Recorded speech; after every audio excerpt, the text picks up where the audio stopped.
పవిత్రమైన సరయూ నదీ తీరంలో దశరథ మహారాజు పుత్రుడి కోసం పుత్రకామేష్టి అనే యాగం చేస్తున్నాడు.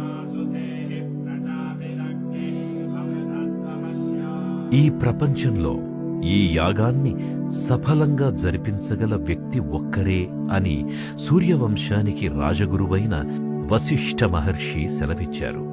ఆ మహాపురుషుడు విభాండక మహర్షి పుత్రుడు, కశ్యప ప్రజాపతి పౌత్రుడు ఋష్యశృంగ మహర్షి. యాగం సంపూర్ణం కాగా శ్రీరామచంద్రుడు దశరథుడికి పుత్రుడై అవతరించాడు. ఆ అవతారమూర్తి సాన్నిధ్యం యావత్ భారతవర్షంలో నేటికీ ప్రత్యక్షమే.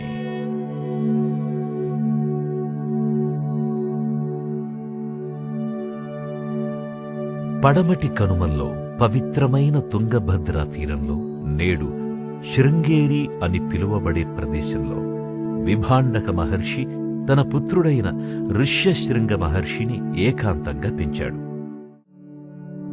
ఋష్యశృంగ మహర్షి యొక్క బాల్యం గడిచిన చోట ఒక చిన్న కొండ మీద ఒక శివలింగం ఉండింది. ఆ లింగం యొక్క ఆవిర్భావం, చరిత్ర తన తండ్రి అయిన విభాండక మహర్షితో ముడిపడి ఉన్నవి.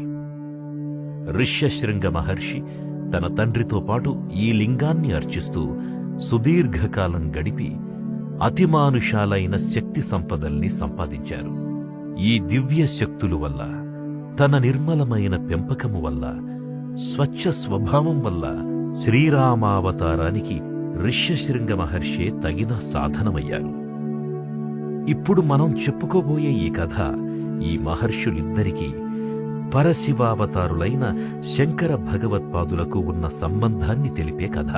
శ్రీ శంకర భగవత్పాదులు ఈ లింగాన్నే ఆరాధించి ఈ చోటునే ధర్మజ్యోతి అయిన తన తొలి ఆమ్నాయ పీఠాన్ని స్థాపించారు. రోమపాదదేశమంగ సంజ్ఞమావిశంజవాదృష్ట